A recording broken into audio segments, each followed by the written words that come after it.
In this brief 10-minute video, we will take you through 3 skills that people find useful when going through difficult time. Being able to relax through breathing, effective problem solving, and becoming aware of unhelpful ways of thinking that cause problems. We will teach you 3 skills to help change your life. Relaxation, problem solving, thinking errors. Breathing exercises are a type of relaxation tool that can help decrease stress. Stress often involves shallow, rapid breathing. Try to think of what happens when people are startled or frightened. Their breathing becomes rapid and shallow, and they have trouble catching their breath. Deep breathing consists of breathing in a deeply, slow, rhythmic manner. Breathing exercises are most helpful when practiced on a regular basis. If you practice deep breathing when you are not overly stressed, it will prepare you to use this skill when you are feeling overwhelmed. These exercises may also be helpful when you are having racing thoughts or have trouble falling asleep. Just like anything else, the more it's practiced, the more natural it will become. To practice deep breathing, sit or lay in a comfortable position. Place your hand on your stomach just below your rib cage. You're going to breathe in through your nose, feeling your stomach rise.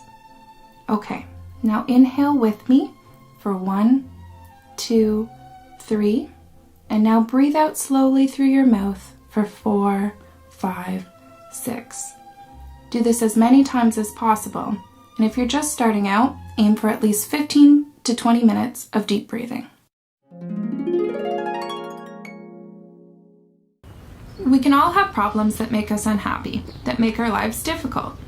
Charles, do you have too many problems? I'm going to tell you how to solve your problems. We all have the ability to take an active role in minimizing the problems that negatively affect us. Sometimes we just need a plan and a place to start. These are the steps you can use to solve your problems. Make a list of problems. Think of possible solutions. Choose the best solution. Make an action plan. There may be too many problems to deal with. What problem would you like to solve first? Our first step is to make a list. Charles has many problems, but he needs to make a list to be sure. Some problems he has control over and some he does not. For example, Charles may not be able to stop the snow, but he can control what he does on a wintry day. What problems are in your control, and what can you solve? Once we've narrowed down the list, we rate the importance of the remaining problems. Our next step is to generate possible solutions to our problems. We ask ourselves, what's doable? Some solutions might take years to complete, and some take resources we don't have. This is the point where we brainstorm any possible solutions to our problem, even if they might seem silly or unrealistic. When we are finished, we can start crossing off the solutions that aren't feasible. What are possible solutions?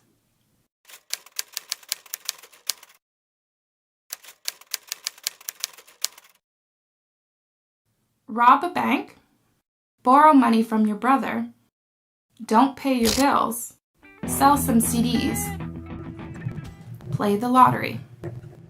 Let's choose the best possible solutions. The best way to do this is to take our possible solutions and construct a pros and cons list for each. It will help you to see them visually.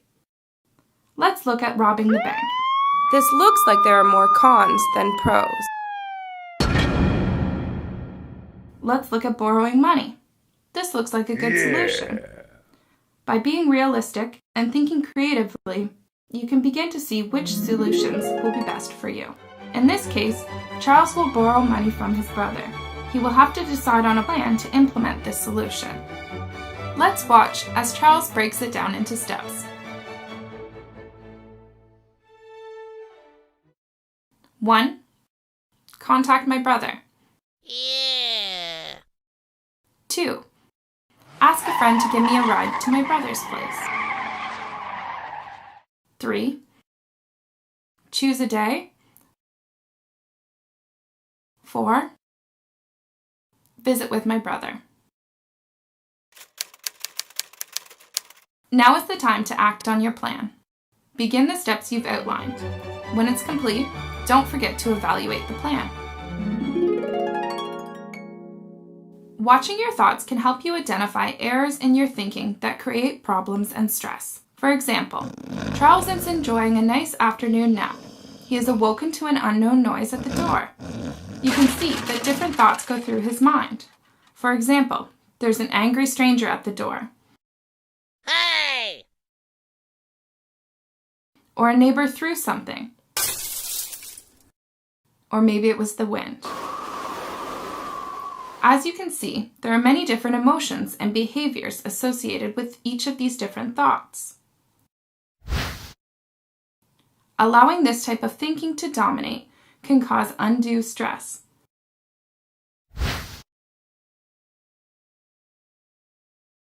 Instead, try solving your problems, watching your thoughts, and relaxing by taking a break. Yeah! Here are some different ways of unhelpful thinking you may recognize. Black and white thinking. If we are prone to see the world and people within it in these two extremes, it's helpful to ask the question, is there room for gray? Recognizing that there are so many colors between black and white can help you better evaluate the situation. Jumping to conclusions. Often, we need to stop and assess the situation before coming to a quick conclusion that may cause stress or undue conflict.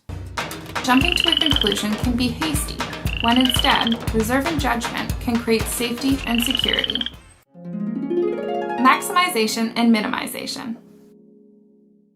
We can place too much or too little emphasis on our problems. Maximization is making mountains out of molehills.